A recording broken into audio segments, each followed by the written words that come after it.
नमस्कार दोस्तों, स्वागत है आपकी ज्योतिर्लिंग की यात्रा में। आज हम बात करेंगे एक नई स्टोरी में, नई कथा के साथ, जो है हमारे रामेश्वर धाम ज्योतिर्लिंग के बारे में। तो रामेश्वर धाम, जैसे आपको नाम से प्रतीत होता है कि इसका कोई ना कोई लिंक राम जी भगवान से तो जरूर होगा। तो राम जी की ये स्टोरी है जो हमें हमारे दोस्त और होस्ट बताएंगे स्वर्णिम डिटेल में कि इसका नाम रामेश्वर धाम कैसे पड़ा। नमस्कार दोस्तों, तो हमारी सीरीज में आज हमारे जो 11वें ज्योतिर्लिंग है वो है रामेश्वर भगवान जी। अब रामेश्वरम एक अपने आप में एक बड़ा नाम है, ठीक है, और आपको पता भी चल गया होगा कि किस चीज से रिलेटेड है, क्योंकि एवरी सिंगल चाइल्ड सबको पता होता है। मतलब एक बहुत कॉमन स्टोरी है, क्योंकि रामायण सबने पढ़ी है, तो पता चल जाता है कि हाँ, राम भगवान जी से कुछ रिलेट होगा। तो कई लोग जिनको नहीं पता है कि रामेश्वरम जो ज्योतिर्लिंग है, रामेश्वर ज्योतिर्लिंग, वो क्यों फेमस है और क्यों इतनी मान्यता है, लोग क्यों जाते हैं। ऑफ कोर्स सीधी सी बात है, नॉर्थ वाला बंदा साउथ जा रहा है तो इट मीन्स कि कुछ तो होगा ऐसा। तो कथा कुछ इस तरीके की है, मैं आपको लेके चलता हूँ त्रेता युग में। त्रेता युग में जब भगवान राम का जन्म होता है, आपको भी पता है कि बहुत अलग अलग तरीके से उनके साथ बहुत अलग अलग सिचुएशन क्रिएट होती है, ठीक है। एक सेल्फ क्रिटिसिज्म भी आता है कि यार मतलब वो एक तरीके की मर्यादा में रहते हैं, तो मर्यादा में वो कई चीजें ऐसी है जो वो बहुत अच्छे तरीके से सॉर्ट आउट करते हैं, पर कई चीजों में उनको भी, भगवान को भी एक बोलते हैं ना कि झुकना पड़ता है। तो रावण के केस में भी सेम सिचुएशन थी। तो अब क्या था कि जब सीता माता को रावण हर के ले गया था, ठीक है, तो हर के लेके जाने के बाद अब ये था कि राम भगवान बोलते कि देखो, मैं युद्ध करे बगैर तो नहीं ही वो करूंगा।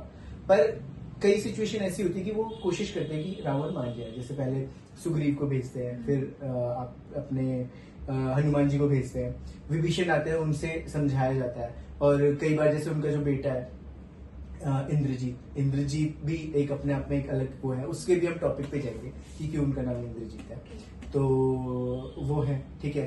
और उनके बाद कुंभकर्ण है, वो मारे जाते हैं, और भी सैनिक मारे जाते हैं। तो बट रावण नहीं समझ पा रहा। अब जब एंडेस्ट प्रोसेस आ गई है, अब भगवान को लंका की तरफ आगे बढ़ना है, भाई ब्रिज बन चुका है, ठीक है।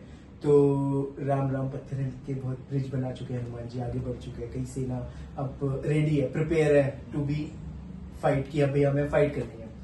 तो मन में एक शंका है, तो भगवान क्या करते हैं कि उस शंका को मिटाने के लिए और अपने आराध्य, देखो एक तरीके से आप देखो कि रामेश्वर जो राम भगवान जी है, वो शिव जी भगवान की तपस्या करते हैं और शिव जी भगवान राम भगवान की तपस्या करते हैं। एक तरीके से इक्विलिब्रियम इक्वेशन टाइप मान लो। तो वो उनका क्या करते हैं, वो वहां की रेत और बालू से इकट्ठा करके एक शिवलिंग क्रिएट करते हैं, ठीक है। शिवलिंग क्रिएट करते हैं, उनको एज अपने आराध्य मान के उनकी पूरी पूजा करते हैं, पूरी पूजा अर्चना हर एक चीज उनसे परमिशन लेते हैं, ठीक है। उसके बाद ये भी संदर्भ आता है कि वो देवी उपासना करते हैं, जिससे उनको पता लगता है कि रावण की जो नाभि थी उसमें अमृत है, तो उसको मारोगे, मतलब उसमें मारोगे तो रावण की मृत्यु होगी। वो एक अलग टॉपिक है, वहां भी हम जरूर डिस्कस करेंगे आप सभी लोगों से। रामायण का एक अलग चैप्टर हम सोचेंगे कि हम उसको प्रिपेयर कर पाए। तो ऐसा होता है, तो वो पूजा करते हैं। अब उस पूजा करने के बाद शिवजी भगवान प्रकट होते हैं, उनको आशीर्वाद देते हैं कि आपकी जो भी यात्रा रहेगी यहाँ से लंका तक की, वो एक तरीके की बहुत पीसफुल रहेगी, और आप जिस लक्ष्य से वहां जा रहे हैं, क्योंकि लक्ष्य सिर्फ सीता माता को लाना ही नहीं था, संसार को ये बताना भी था कि अगर स्त्री पे आने वाले टाइम पे अत्याचार होता है, तो कोई ना कोई एक बैकएंड पे प्रोसेस है जो उनके लिए काम कर रही है। अगर स्त्री पे उंगलियां उठाओगे या गलत कृत्य आप करोगे या उनका हरण करोगे या उनको अबला समझ के उनका अपहरण करते हो या गलत कुछ करते हो, तो कोई एक पावर है जो आपको रोकेगी। तो वो एहसास दिलाना था, उनका सम्मान दिलाना था। तो सीता माता एक निमित्त मात्र थी। तो तब कहा जाता है कि उस टाइम पे भगवान ने उनको आशीर्वाद दिया, वो आगे गए, रावण का वध हुआ, ठीक है। जब वो वापस आए, उन्होंने थैंक किया, ठीक है। देखो, जाने की स्टोरी हर किसी को पता है, आने की स्टोरी नहीं पता। तो आने की story, that is the most important story, कि शिवलिंग बन गई है, वहां पे स्थापित है। अब भाई कोई पर्सन वहां जा रहा है अनुमति लेके, तो वापस आके थैंकफुल भी है भगवान का। तो वो वापस आते हैं, सेम जगह पे को वो प्रण लेते हैं कि जिस जगह मैंने वो किया था, उसी जगह भगवान शिव के अर्चन से और मैं राम ये घोषणा करता हूँ कि इसी स्थान पे भगवान का जो है ज्योतिर्लिंग स्थापित होगा। तो आने वाले टाइम पे युगों युगों तक इसको पूजा जाएगा।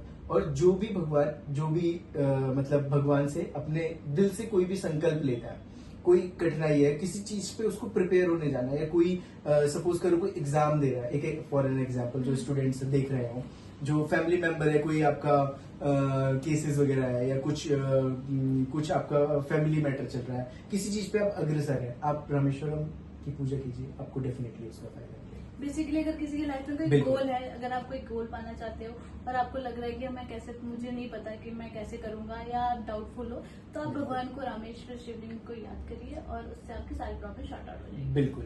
तो ये थी स्टोरी। तो इसी तरीके से राम भगवान के बनाने पे वो राम के ईश्वर यानी रामेश्वर।